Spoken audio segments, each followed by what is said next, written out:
Depending on who you ask, they'll tell you I'm a legend. From YO to the Veil to the Mongo spot on Creston. Always been 1,000, never ever been a lame. Lay a nigga down for these 3 letters on my chain. Yo, what's happening, everybody? What's the word? This is your boy J Hood, and you are now tuned into a brand new episode of the Tales from the Hood vlog series, man. Happy Easter to everyone that celebrates it, and everyone that doesn't celebrate it. Happy Sunday to you, you dig? But you know how your boy do. I need everybody to make sure you stream or download my brand new project entitled S.E.L.F right now, and make sure you grab the Pesci trilogy also, part 1, 2, and 3, because you need that. Trust me when I tell you. All right, so look, today we're going to talk about something real memorable, right? And, you know, get your popcorn ready, roll up, take your shots, do whatever you gotta do to get relaxed, because I need your undivided attention for this. You know what I mean? All right, look, so today we're gonna talk about the infamous meeting that I took with 50 Cent, all right? All right, so I'm gonna tell you guys exactly how it went down and, you know, all the details about it. So, let me start by saying, if you haven't watched the episode with me basically elaborating on why I regret dragging the chain, you need to watch that first, then come back to this one, okay? All right, so look, you know, like I was saying in that video that I was speaking about, the mindset that I was in during that time was me more so feeling betrayed, hurt, backstabbed, and just straight up mistreated and all that. So it was a collection of a bunch of different feelings at that time, you know, on top of being young. So I was filled with vengeance and rage, to be completely honest with you. And let me also state that I never really had no intentions of signing with 50. This was basically just a chess move, you know, because I knew that that was our quote unquote arch nemesis, and I knew that that would affect the guys in some way and make them feel a certain way. So that's the real reason that I took the meeting. And it wasn't the only meeting that I took, because I had like 3 other label meetings, but this meeting in particular was the one that contained the most shock value because of who the person was that I took it with, clearly. All right, so how it went down was I reached out to a DJ that I know, right? And told her that I was interested in setting up a meeting with Fifth. So she got me in contact with his manager at the time, which was a guy named Nelson. I don't know if Nelson is still around, but she contacted Nelson and told him that I wanted to sit down with Fifth. So Nelson relayed the message to Fifth. Fifth then told him that he was with it. So he told her, and then she came back to me and told me that Phil said cool. So they set a date and set a time. So she gave me that information, right? So now, on the day of the meeting, I'm not gonna lie, I showed up late. You know, this is when the G Unit office was, I think, you know, in Manhattan, close to the Garden, I think. So like I said, don't quote me on that. I could be wrong, but I think it was close to the Garden. But anyway, I came there late. I was at least like an hour late. Yeah, like a nigga had 50 waiting, you know what I mean? Like, nigga, how you gonna go to a meeting and be late?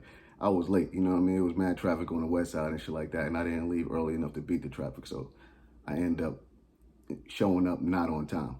So by the time I got to the G Unit office, I had about like 5, 6 of my boys with me and shit. So because you got to keep in mind, this around the same time that we are so-called like beefing. This was like after the shots are thrown on mixtapes and all that other type of shit. So I wasn't totally comfortable, you know, with meeting this dude without having some type of enforcement with me. So I have my guys. So we end up going upstairs to the G Unit office. And when we got up there, the chick, the receptionist, whatever you want to call it, at the front desk was saying that he wasn't there anymore after I told her who I was. I'm like, yo, I'm J Hood. She like, yo, well, he left. He's not here anymore. He was waiting on you, but he ended up leaving. So while she's saying this, you know, I smell some haze coming from somewhere. I'm like, what the fuck? I smell weed coming out of the office. What the fuck is going on?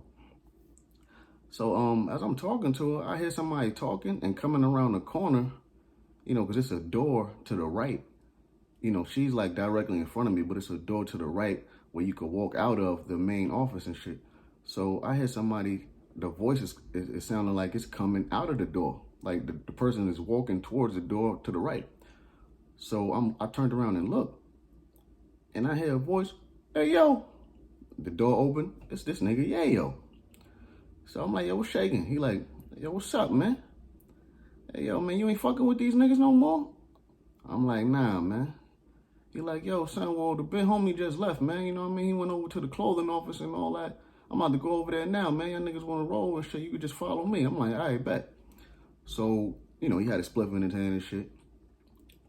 The nigga saw walking out of the office. We all get on the elevator and all that. He go to his whip. I guess it was like across the street from the office or whatever the case be. And it's not even important where his whip was. But anyway, he got his whip. We got an RV. Followed him over to the clothing office. So, we in a little 745 Beamer and shit. He in whatever he in. We get in front of the clothing office. Everybody exit the cars. We going towards the building. As soon as we walk in the building, they got the metal detector in there. So they search all of us individually. We walk through the shit. They make sure nobody got no weapons and all that. So as soon as we get through the metal detectors, we had to go upstairs now. So as soon as we get upstairs now, it was like another security guard standing there and shit. So I think he patted us down or something like that, if I'm not mistaken. I could be mistaken, but I know definitely we had to go through a metal detector. So when I see this other security nigga, he like, "Yo, Fifth is in the other room. But he only gonna see you though, so your mans and them gonna have to wait right here," which is in like a little waiting area. They had like seating and couches and all this other type of shit. So I'm like, I bet, you know what I mean?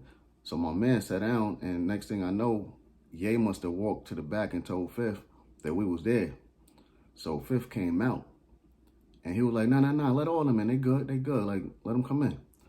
So all my niggas started walking towards the back where I was going, towards Fifth and shit. So while they was walking back there, Fifth came out, matter of fact, and he told me to, come here real quick. He introduced me to everybody that was in the office and all that. He like, "Yo, this is such and such," you know what I mean? Da-da-da. Everybody was like, "Yo, what's going on?" You know what I'm saying? Blase. I said, "What's up to everybody?" And then we proceeded to walk to the back after that. So now, we all get in like this big ass office area. I'm assuming that it's his office, but it looked more like a lounge area than an office. That's how big this shit was. So we all sitting down. It's like a round table, glass type shit, and it's like little couches. So like I said, it's like 6 of my guys with me. We sitting down and shit. First and foremost, this meeting lasted like, no exaggeration, like 6 hours minimum. So we sitting down, and he just started speaking like so freely to us just about all type of shit that we didn't even ask him about. Like real shit. We ain't asked him about none of this shit, but he started talking about the whole situation with Ja and Irv and how they was trying to smear his image and paint him out to be a rat. And, he was like really adamant on telling us that he wasn't a snitch and, that he never ratted and they was lying on him. And, you know what I'm saying? They trying to like, make people look at him in another light, and it's all a part of their plan and all that shit. And they was just mad and jealous because he got with M and Dre, so they trying to shit on him in the public and all this other type of shit. Like, he was really going super hard to convince us that them motherfuckers was lying on him and shit. So we just sitting there in amazement. We like, yo, first and foremost, we sitting there in a meeting with Fifth. We like, yo, this shit is crazy because it's surreal at the same time. You know what I mean? Like, besides us besides us beefing with this nigga on the mixtapes, niggas still admire this nigga because this nigga's a fucking giant out there.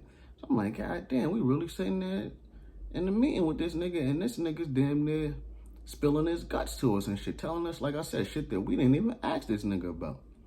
But we was all ears though, because it was good to hear, certain shit from a nigga that is seasoned and that had been around like that. So we sitting there absorbing everything, taking everything in. So we like, damn, that's crazy. Like, he like, yeah, man, them motherfuckers ain't shit. And okay, so at this point, and this is no disrespect to Ja, You know, and none of these type of people, but I'm just telling you what happened. And then he like, yo, man, so what's going on with you though, man? Like, what the fuck is these dudes doing with you? Like, you know what I'm saying? Like, he like, I ain't gonna lie, man, y'all motherfuckers was one of the only crews that we used to check for on all these fucking mixtapes. You know what I mean? Every time a mixtape come out, we check the mixtapes out to see what the fuck y'all got going on and see what y'all drop before we drop some shit. You know what I'm saying? So y'all motherfuckers, y'all was our only competition, and they ain't putting, yeah, man, what the fuck is they really doing? Like, all of us sitting here, like, what are they doing with this kid? Then Yayo was like, yeah, hell yeah, like, he smoking a blunt shit. He like, man, like, yo, dog, what the fuck is they really doing with you? The niggas don't know what they doing and shit. So we just sitting there laughing and just shaking our head like, yo, man, I don't know, bro. Like, I don't know what the fuck motherfuckers is doing. So, you know, after we were speaking about that, and like I said, no disrespect to Ja, because I was just, you know, using this as a comparison. I'm like, yo, I ain't gonna lie to you, man. So he was like, so what's the issue? What's the problem? I'm like, I don't have no problem with none of them except, you know, Luch. No disrespect to Luch either, because like I said, I'm just telling a story and what my mindset was at the time. I was like, I have no problem with nobody but Luch. And then I kind of got into why I had a problem with him. And then I was like, you know what, man? Man, I'm a Ja Rule this nigga. You feel me? I know a lot of people might be like, yo, man, you ain't gonna Ja Rule that nigga, or you wasn't gonna do that. Maybe I wasn't, but that's what I said at the time, and that's how I was feeling. So, you know, bear with me. So I'm like, I'm a Ja Rule this nigga.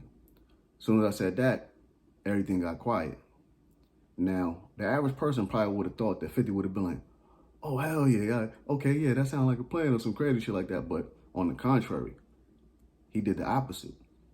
He was like, yo, man, yo, you know what? Yo, come here, let me holler at you and shit. And then he, you know, put his arm around me. He walked me into, he had like this little private gym area in the back of his office. He took me in there by myself, closed the door and shit. You know, we was just up in there chopping it up. He like, yo, look, man, yeah, I feel you. You know what I'm saying? Like, I'm not gonna sit here and try to, you know, egg you on or try to, you know, add fuel to the fire or try to convince you that that's something that you need to do or that's a good idea or nothing like that. But, you know, if that's how you feel, that's how you feel. I say, yo, look, no disrespect, fam, but I'm gonna do this with or without you anyway. So this is just something that's on my mind. And I'm just telling you how I feel and what my plan is anyway. So, you know, it don't really matter how you feel about it. You know what I mean? No, like I said, no disrespect, but he was like, nah, it's all good, it's all good. So he like, yo, so what's your situation? Like, to be honest, be completely honest, he like, yo, hey, yo, so what's your situation, man? Like, what's going on with you? I'm like, yo, man, like, these motherfuckers on some bullshit. He like, yo, you out your contract? I'm like, nah, they won't let me out my shit, man. You know what I mean? That's part of the whole reason that I'm having a discrepancy with these motherfuckers and we, you know, fake beefing and shit. Like, I keep saying fake because we're not like physically harming each other, but I'm like, yo, that's part of like why we, you know, going through our shit, man. They won't let me out my fucking contract, man. So he like, look, damn, what you got a lawyer? I'm like, yeah, you know what I mean? But, you know, they kind of playing hardball. He like, look, man, I'll tell you what, get out of your situation, you know, get up out of that contract, and then we're gonna have another meeting. So once you out of your paperwork, the next meeting that we have, we could talk figures. You know what I'm saying? And we'll discuss some numbers and we'll chop it up.